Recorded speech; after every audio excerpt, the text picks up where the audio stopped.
días. Buenos días, Ángeles. ¿Qué tal está? Bien, la verdad que bien. Con preocupación y tristeza por lo que estamos viendo en las últimas horas en Andalucía, pero personalmente con fuerza. Ahora le preguntaré por lo que está pasando en Andalucía. Entiendo que hace referencia a la pandemia, ¿no? Sí, efectivamente. Ahora le preguntaré por ello, porque esta mañana contábamos novedades, sobre todo lo de la transmisión comunitaria en Málaga, etcétera. Pero déjeme que empiece por lo más reciente, y es lo que nos contaba Carolina Gómez desde el Congreso. Ya da por hecho el Gobierno que va a perder la votación con el tema del decreto del superávit de los ayuntamientos. Hay mucho malestar entre los alcaldes. De hecho, hemos visto las imágenes de algunos de ellos protestando en las puertas del Congreso. ¿Se pone usted en la piel de un alcalde que tiene esa necesidad en un momento como este de utilizar ese superávit? Por eso que me pongo en la piel, no entiendo cómo es posible que ese decreto hoy no salga adelante. Piense que muchos de los que se ponen ahora a rasgarse las vestiduras porque vaya a haber un acuerdo de colaboración entre el Estado y los ayuntamientos, no dijeron nada cuando Montoro y Rajoy impidieron por ley que los ayuntamientos gastaran sus ahorros en las necesidades de sus vecinos y vecinas. Y aquí se mutiló la autonomía local por parte de Rajoy y de Montoro, y lo que se estaba intentando ahora es darle oxígeno a los alcaldes y alcaldesas, que por cierto, Ángel, son los que están más cerca de la gente, al pie del cañón y atendiendo durante toda la pandemia a sus vecinos, y esos recursos que hoy podían haber visto las arcas municipales a disposición de la gente, pues no lo van a poder ver. No eran solo alcaldes del Partido Popular los que protestaban, hay alcaldes incluso del partido que forma parte de la coalición de gobierno. Bueno, pero yo imagino también que algún que otro elemento adicional se podría haber negociado si hubiese habido voluntad, pero la realidad es que los mismos que impidieron que en este país los ayuntamientos usaran sus ahorros para atender a sus vecinos, ahora también están intentando impedir que esos ahorros palien los efectos de la pandemia en los pueblos de toda España, y especialmente a nosotros aquí en Andalucía. Hubiera venido muy bien a muchísima gente. ¿Comparte usted la visión de Pedro Sánchez sobre los presupuestos? ¿Hay que negociar sin exclusiones con todos los partidos? Bueno, nosotros hemos tendido la mano al Gobierno de Andalucía para que no tenga que ir de nuevo de la mano de la ultraderecha, y la hemos tendido solo con el límite de que hay que proteger y reforzar la educación pública en Andalucía, que está hecho un caos, la sanidad, que está colapsada, y el empleo, que los datos de empleo, así ha manifestado el presidente de la Junta, van a ser terribles cuando acabe el año, con 500.000 de parados más, ¿no? Y con ese límite nada más estábamos dispuestos a sentarnos y a dar nuestros votos para aprobar un presupuesto que sea bueno para los andaluces. Pero es mejor, en el caso de los presupuestos generales del Estado, ¿es mejor con el bloque de la investidura, como defiende Unidas Podemos, o defendía y el otro día el vicepresidente segundo, o es mejor con Ciudadanos? Es que yo lo del bloque de la investidura, como nosotros aquí ganamos las elecciones, estamos en oposición, no participamos en la investidura de derechas, y en cambio estamos ofreciendo los votos. Es que esto no va de lo que le interesa a un partido ni de bloque, esto va de España. Va de lo que necesita España. Y España necesita unos presupuestos en una pandemia terrible como esta, donde miles de familias lo pasan mal, donde todo el mundo está que no ve la hora de la prórroga de los ERTE, y que todo el mundo está pensando cómo van a volver mis niños al colegio, si se van a contagiar o si van a perder un empleo. Y aquí ya no cabe regate corto ni partidismo. Aquí lo que cabe es hacer un ejercicio de generosidad con España, y yo creo que eso es lo que está pidiendo Pedro. Si dejen ustedes sus intereses particulares y sean generosos con España, que nos necesita y lo merecen los españoles, ¿no? No caben los vetos, como en un principio dice, aunque después lo niegue, como en un principio dicen Unidas Podemos. Bueno, es que, hombre, que se sienta Pablo Iglesias más cómodo con el bloque de investidura, bueno, eso es algo evidente. Que hay quien se siente más cómodo con Inés Arrimada, pues también es evidente. ¿Cuál es la altura de miras del presidente del gobierno? Que es capaz de hablar con unos y con otros, y es que eso es lo que hace falta ahora mismo en España. Diálogo de verdad. Y yo creo que está haciendo un ejercicio importante para que ese diálogo prospere. Y si prospera, pues será una magnífica noticia para el país y para todos los españoles, a la vista de la actitud rácana y tacaña en la que está casado con los intereses de los españoles, ¿no? Si finalmente Ciudadanos prestara su apoyo a los presupuestos, ¿podría tener algún tipo de incidencia en el gobierno andaluz, del que forma parte esa formación que machaconamente denuncia que el gobierno central maltrata a Andalucía?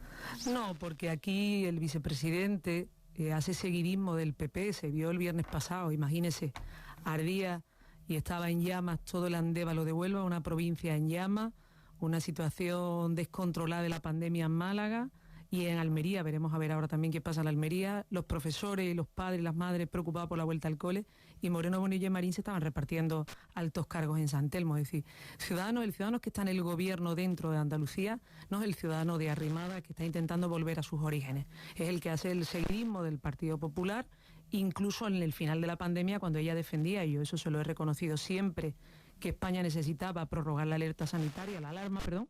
Aquí, en cambio, decían todo lo contrario. Si no tiene nada que ver una cosa con la otra. ¿No tiene perfil propio Ciudadanos en Andalucía? No, lo que pasa es que hay una división fuerte interna y el que está al frente pues hace seguidismo del Partido Popular. De hecho, la vendetta del otro día interna fue porque la gente que está más próxima a arrimada y a negociar con el PSOE cuando sea necesario, pues no está al frente del Partido de Ciudadanos en Andalucía. Ellos están más cómodos con la derecha y con la ultraderecha, con los nostálgicos de la dictadura, como vimos ayer, ¿no? Se ha hablado mucho estos últimos días, entre otras cosas a raíz de la conversación que tuvimos aquí con Pablo Iglesias, de las discrepancias en el seno del gobierno de coalición. Usted sabe lo que es gobernar junto a un partido. Sí. A su izquierda lo hizo en Andalucía con Izquierda Unida.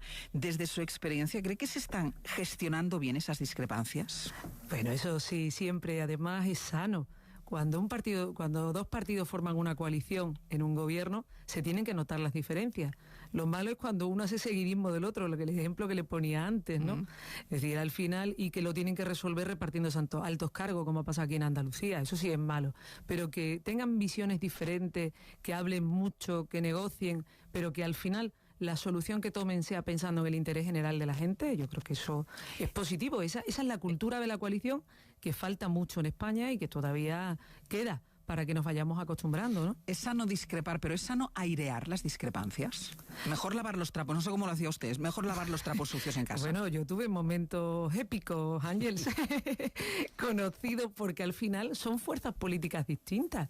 Y cuando estamos hablando de dos partidos diferentes, pues hay elementos, hay cosas en las que se discrepa y es sano. Incluso, ¿qué se sabe? Pues claro que se tiene que saber. Es decir, yo no tenía la misma visión económica que Izquierda Unida, eso todo el mundo lo sabe. No tenía la misma visión de la gestión en ese momento de lo que fue la política de vivienda, y se sabía. Pero es sano cuando se debate dentro del gobierno, incluso cada uno transmite después fuera su opinión, pero al final llegas al acuerdo y cumples. Y evidentemente a mí me parece bueno que los debates que tengan el gobierno de España sean sobre los ERTE, sobre los permisos de maternidad, de paternidad y de maternidad en caso de pandemia. Lo que no me parece sano es que la discusión en los gobiernos sea lo que está pasando aquí en Andalucía. ¿Cuántos altos cargos me das tú y cuánto me quedo yo? Eso me parece mucho más obsceno en el momento que estamos viviendo y con lo que está pasando la gente y lo que está cayendo en este país, ¿no? ¿Y usted se reservaba información sensible? Es decir, ¿no le contaba a su socio de gobierno asuntos que pudieran ser sensibles? Pero si es que esto forma parte todo de la cultura de la coalición. Ni te contaba esconderse cosas. Que va, no es escondértelas, que va en absoluto. Es decir, había cosas que a ti te molestaban de la otra fuerza política y ellos pues hablaban con otras asociaciones, colectivos que a ti te molestaban porque te sentías menos cómodo, y a ellos le pasaba lo mismo conmigo. Es decir, que eso... Pero al final tú haces una renuncia a una parte de tu autonomía, tú haces una renuncia a una parte de lo que quieres llevar a cabo por el interés general de Andalucía. Si hubieras tenido mayoría absoluta, pues podrías hacer plenamente lo que tú quisieras, pero cuando no la tienes, tienes que ceder a una parte de aquello lo que deseas, que crees, que quieres, para poder entenderte con otra persona. Eso es la cultura del pacto. Y no es malo, de verdad que no es malo. Yo creo que es sano, y habrá que acostumbrarse siempre que no haya acuerdos y siempre que no haya mayoría absoluta, y parece que en este país en un tiempo no va a ser posible. Vamos a esa preocupación que usted manifestaba al inicio de la conversación, porque la Junta informó hace 48 horas de un contagio comunitario en Málaga que, según documentos del propio gobierno andaluz, se conocía desde el 24 de agosto. ¿Cree usted que el presidente Moreno Bonilla ocultó deliberadamente esa transmisión comunitaria? Es que yo le pregunté. Es que lo grave de esto, Ángels, es que yo le pregunté el día 1 de septiembre en el Palacio de San Telmo, cuando fui a la ronda de los partidos. Le pregunté expresamente por Málaga y por Almería, porque los sanitarios de Málaga y de Almería nos estaban diciendo que lo que estaba pasando allí no era normal. ¿Y cuál fue la respuesta? Que no. Y yo salí de allí tranquila. Yo salí de allí pensando, pues mira, menos mal, no hay transmisión comunitaria, lo que me dicen los sanitarios en Málaga y en Almería, bueno, pues no será cierto. Y ahora resulta que tenía en su poder un documento desde el día 24 de agosto, con miles de personas viajando y haciendo vacaciones en esa zona, con profesores, maestros y maestras preparando la vuelta al cole sin saber que había transmisión comunitaria y con miles de ciudadanos prestando servicios públicos sin conocer la realidad. Y cuando tú mientes en algo tan grave como una pandemia, cuando ocultas la verdad y estás poniendo en peligro la vida de los andaluces, la salud de los andaluces, estás haciendo algo muy grave, ¿eh? ¿Le ha pedido explicaciones al presidente? Claro, y en el día de ayer le dije que lo que tenía que haber hecho él es voluntariamente pedir que el debate del Estado de la Comunidad fuese ya en el Parlamento. Tiene que ir al Parlamento, quiera o no quiera, a explicar qué ha pasado ahí. Y tiene que explicar también qué está pasando en Almería, porque el jueves pasado, creo que su emisora ayer lo dio también, el jueves pasado la consejera de Igualdad dijo también que había transmisión comunitaria en Almería, donde hay residencias como El Sapillo que llevan 119 positivos y 13 muertos. ¿Cuál es la respuesta? Cuando usted dice comparezca de explicaciones, ¿cuál es la respuesta? Pues nada. Ni sabe, ni entiende, ni contesta. Es decir, pensando que ya mainará y que ya pasará el tiempo, que la gente se olvidará y no se da cuenta la gravedad de haber ocultado en una pandemia como esta que hay transmisión comunitaria en Málaga y todavía estamos esperando que confirme las palabras de la consejera de Igualdad y en la Almería también. Ajá. Hoy, en ese contexto, que está usted... Imagínese, Ángel, un incendio enorme, con muchos focos, multitud de focos y muy pocos bomberos. Pues eso es lo que ha pasado en Málaga. Los centros de salud cerrados y colapsados, no se podían hacer PCR, la gente no podía ir al médico, cuando la atienden telefónicamente y no hay rastreadores. Y lo que eran pequeños focos, pues se han convertido en un incendio muy grande. En medio de este contexto que está describiendo, hoy comienza el curso escolar en Andalucía. ¿Es segura la vuelta a las aulas? Además, que en una comunidad en la que no se ha bajado la ratio. No solo no se ha bajado, es que va a haber clases en Andalucía, aulas con más niños que el 13 de marzo. Muchas. ¿Y sabe por qué? Porque han eliminado líneas en la pública, en la educación pública en Andalucía. Hay padres y madres que hoy se están manifestando en muchos pueblos de Andalucía, caso por ejemplo de Moriles Sangrante. En Moriles, en Córdoba, estamos hablando que va a haber aulas con más niños que el 13 de marzo, incluso con 5 niños, autismo, Asperger, necesidades especiales dentro de la misma aula. Es decir, vamos a estar peor que estábamos el 13 de marzo. Pretendían que estuviéramos igual, como si no hubiera pasado nada. Y uno no va igual. Este año no ha ido todo el mundo de la misma manera a la playa, ni vas a comprar igual, ni te puedes sentar en un bar igual, ni si te casas puedes hacer la misma celebración que hubieras hecho antes del 13 de marzo, ¿verdad? Pues no puedes pretender que los niños vayan al cole o igual que el 13 de marzo o en algunas zonas van a ir peor que el 13 de marzo. Presión hospitalaria que no es ni de largo, como con el pico de la pandemia, pero sí que hay muchas quejas sobre la atención primaria en Andalucía. Dice el presidente de la Junta que en 2 semanas se va a recuperar la normalidad asistencial. ¿Cree que se puede cumplir este plazo? Bueno, es que ha sido horrible. Es que han reconocido algo tan grave como que no habían cubierto las sustituciones de verano. Han querido culpar a los sanitarios que están agotados porque lo han dado todo, porque si los aplaudíamos desde los balcones es porque lo habían dado todo por salvar nuestras vidas. Y cuando se han ido de vacaciones, como cada año, han dicho que es que no han cubierto las sustituciones y que por eso los centros de salud en Andalucía están cerrados, que es una odisea que tú puedas coger una cita, tardas mínimo 14, 15 días en que te cojan el teléfono y cuando te lo cogen te atienden por teléfono. Y gente pasando horas y horas a 40 grados en la puerta de la atención primaria, que es la clave. Si para controlar esta pandemia lo que te dicen los profesionales sanitarios, que la atención primaria es la clave, es ahí donde está la entrada a la salud y han dejado que colapse. Han dejado a millones de andaluces sin atención médica todo el verano, ¿no? Es decir, una cosa irresponsable. Y la respuesta que a mí me dio es que estaban rezando para que la gente volviese de vacaciones. Digo, pues en lugar de rezar deberían de haber contratado a los médicos y haber reforzado los ambulatorios y los centros de salud en Andalucía. ¿Y qué responsabilidad tiene usted o el gobierno que usted presidió en la situación de la sanidad que ha encontrado esta pandemia? Mire, yo tuve contestación en la calle que me hizo repensar algunas cosas, como el tema de las fusiones hospitalarias.